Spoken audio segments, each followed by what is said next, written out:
Hey all, it's Starzy and I'm going to be reading some of my friends' recommendations.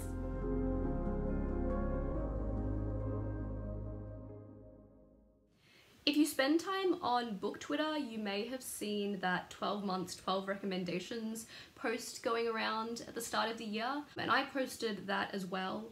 And I don't think I've actually got 12 recommendations on that, to be honest. I did get some recommendations from that, directly from that Twitter post. And then I've also gotten some recommendations from friends this year along the way that I've kind of added to that. So that's where I'm pretty much drawing these from. I am going to be reading 3 books. I'm going to be reading 3 books, a mix of genres because there's a YA contemporary, a YA historical, paranormal, and a horror, an adult horror. So let's not dilly-dally, let's just get right on into these books and who recommended them. So first of all, I do have With the Fire on High by Elizabeth Acevedo, which is the YA contemporary, and this cover is a beautiful, beautiful cover. And this was recommended by the lovely Julia. I usually avoid YA contemporary, I'm gonna be honest. However, I love Julia, and since it's one of her favorites and she directly recommended it to me, I was like, okay, let's try it out. And this is about a girl in her last year of school. She loves cooking, and a cooking program, a cooking elective has just been offered at this school, which also includes a trip overseas. And along with all of the general teenage drama, we also have the fact that she actually has a 2-year-old, so she's also trying to balance being a mother with all of this. That's kind of our setup for what's going on here. The next book is Lady Helen in the Dark Days Club, I think is what my version was called. This was technically Ali's recommendation for Vanessa. So basically when I posted that thing, Ali was like, Ali knew I already had a bunch of recommendations from her and that I was doing that video in January reading her recs. So she was like, I'm going to recommend this, but I'm recommending it for Vanessa. Because The Dark Days Club is one of Ali's favorite series, but Vanessa has also been reading through it. And you know, when your best friends are talking about a series around you, it does kind of make you want to read it anyway, because they have been discussing it on and off over the months. But this is a Regency era paranormal story because we have a girl who is kind of disgraced in terms of the fact her mother was declared a traitor, and we've also got some other weird things going on, like people going missing, and one of her friends she's not allowed to speak to because of some drama there. And so you've got all this kind of general Regency drama going on, but then she also finds out that she is part of the Dark Days Club, which are a group of people who exist to try and deal with basically the demons in the world. So that is the setup of that story. And then last of all, I have The Only Good Indians, which is the one book out of these 3 that I was already kind of really interested in, and having it directly recommended to me just kind of bumped it up my TBR in that way. And this was recommended to me by my friend Richie. He messaged me recently being like, I think you should read this book, I think you'll really like it. And I think he mentioned that the author is writing around kind of an area he lives, and he thought it was really well done in how that was described as well. So yeah, so this was bumped up my TBR, gave me more incentive to read it, and we're doing that here. Also, Richie is the only one of the people I've mentioned today who does not have a booktube channel to link. But the other 3, my other 3 friends, I will be linking their shiz down below. They have booktube channels and also stream on Twitch. So there we have it, the 3 books I'm going to be reading that have been recommended to me by friends. Let me know if you've read any of these and what you thought of them, or let me know if you have other recommendations, because I think I'm missing one. I don't think my 12 months, 12 recommendations is full. But yeah, come along with me and find out what I think of these 3 books, and yeah.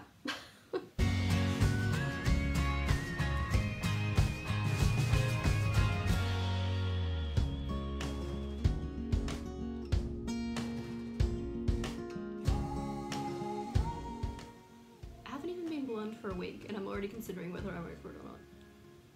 So yesterday my sibling and a friend were over and we played card games and had lunch, and it was a lovely time. The night before that, watched Buffy with a sibling. So it was a good end to the weekend. But reading wise, I am, I think, 38% through Dark Days Club, and the first like 30% of this book was basically just Regency vibes, with only like the slight hint that maybe something else was going on. And I think where I am now, our protagonist is just starting to be told about the Dark Days Club and the fact that maybe there's something supernatural going on. But yeah, the first 35% was just Regency vibes, which I've actually been really enjoying. Probably a good thing that I watched like Bridgerton season 2 recently, so I was kind of, I guess, in the mood for that kind of time period. But yeah, I'm sure that a lot more kind of plot and demon-y stuff is going to start happening, but that's where I'm at with that. I've been enjoying just kind of the slow build-up, I guess, and just the Regency drama of like going places and who should be talking to who, and like there's a maid missing and there's a friend of our protagonist that she's not allowed to talk about because she you know, it should not be associated with because she ran off with a man, and all of, you know, that typical kind of stuff going on, which I've been enjoying. I have been enjoying. I also started with The Fire on High by Elizabeth Acevedo. I'm like 50 pages in and I'm not hating it so far. I'm possibly even liking it. And I only say that like that because I don't really read YA contemporaries, right?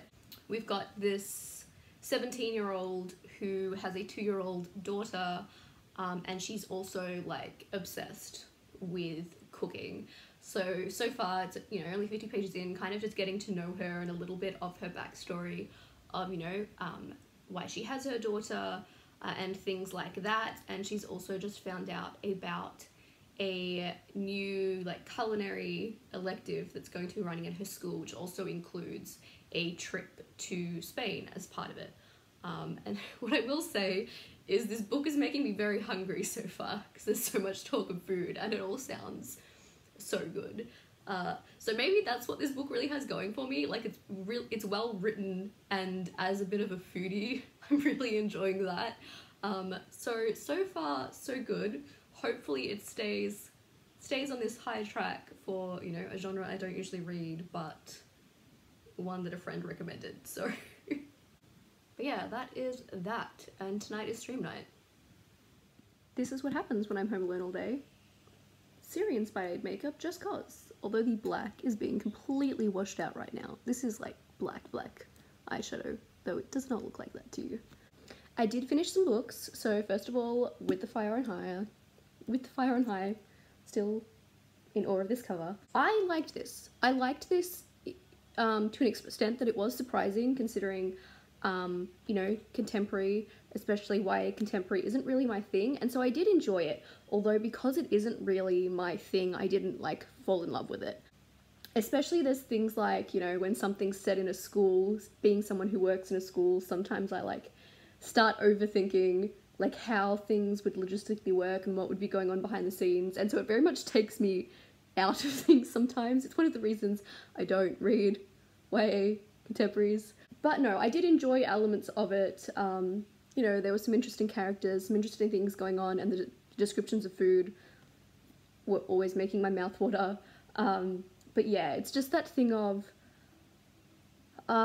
you know, these kind of stories which are very much just kind of following everyday life in a lot of ways, and they're very slow moving in that way, and the school setting and things like that are just personally not my favourite, but I did still enjoy it more than I was expecting to, so as much as I didn't fall in love with it, it's more because it's not my thing, and overall it was a nice story otherwise, although there was one thing, you know, when you find something in writing that's happening more than once, and so you get stuck on it, the phrase, you know, I let out a breath I didn't realize I was holding, or like something similar to it, I'm pretty sure came up like at least 5 times in this book. But no, it was a lovely story, following this girl who got to kind of pursue her cooking dreams, as well as like balancing being a mother, and there was also a bit of a romance, and it was all sweet enough. Like, so that was this. I did also finish reading the first Dark Days Club book. It is a series, so it's the first in a series that I finished, and I definitely did enjoy that. It's definitely more up my alley, being, you know, it's a historical paranormal YA. I think the fact that I watched Bridgerton recently kind of helped in a way of like, I was even more into this because I was in the mood for that kind of Regency era. And honestly, if it just stayed as a Regency story and the demons didn't come into it, like, I probably would have still enjoyed it, because I was very much enjoying all of that kind of Regency drama and like awkward looks at other people and having to navigate society in that way. And to an extent, a lot of that I probably enjoyed more than a lot of the demony stuff that was going on, because the Dark Days Club is like this group of people who are trying to deal with like the demons that are in the world, essentially, that possess people and drain their energy and all that kind of stuff. So yeah, I really enjoyed this. I'm interested to see where the story goes from here. I will definitely be continuing, because there were definitely, yeah, elements that I enjoyed more than others in the story. And also, I know that Vanessa has like complained about how the romance is kind of handled in this series, I think, and seeing how a couple of things have started in the first book, I'm kind of interested to see how that goes and what in particular was irking her. It's weird. I don't know if I love the path that is going down already, but it was interesting. It was a fun time. I don't really have like any major complaints or anything, so I don't have anything much to say other than I enjoyed it. Give me more of that drama that isn't supernaturally related. Now I have a couple of holds that have come in at the library, so I need to go pick those up. And yes, I did just go and add a little bit more eyeshadow because it was bothering me that it doesn't show up. Nathan did not want to come to the library with Siri, and also I can admit that I may have slightly too many books from the library right now. I already have a big stack before we're going to pick these up, but when holds come in, you gotta get it.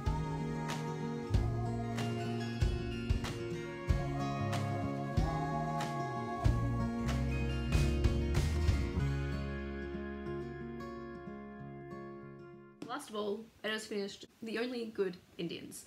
I did end up listening to this on audiobook, which in my case does mean that I miss things, because that happens to me with audiobooks. I did quite like this. It's not the first thing I've read by the author. I've listened to two of his shorter works before, one that I was completely lost in and one that I did quite enjoy, the it's called Night of the Mannequins. I did quite like that. I'll say for this, I feel like wasn't what I was expecting, although I didn't really know what to expect. I mean, don't think I necessarily knew a lot about what this actually was, to be honest, beyond it being a horror that I'd seen people talk about. Which, honestly, I really like going into horrors in that way of not knowing much.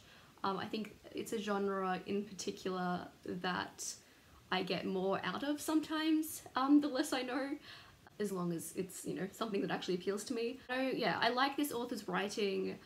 He really sets the scene really well, and we definitely had some weird and creepy moments with this kind of underlying theme of past actions and where it has gotten the characters in this book. The one other thing I also wasn't expecting was that, like, for a good chunk of the start of this book, we were kind of following one character, and it ended up then moving around a bit after that, which at first I was slightly confused, especially because I was listening to it.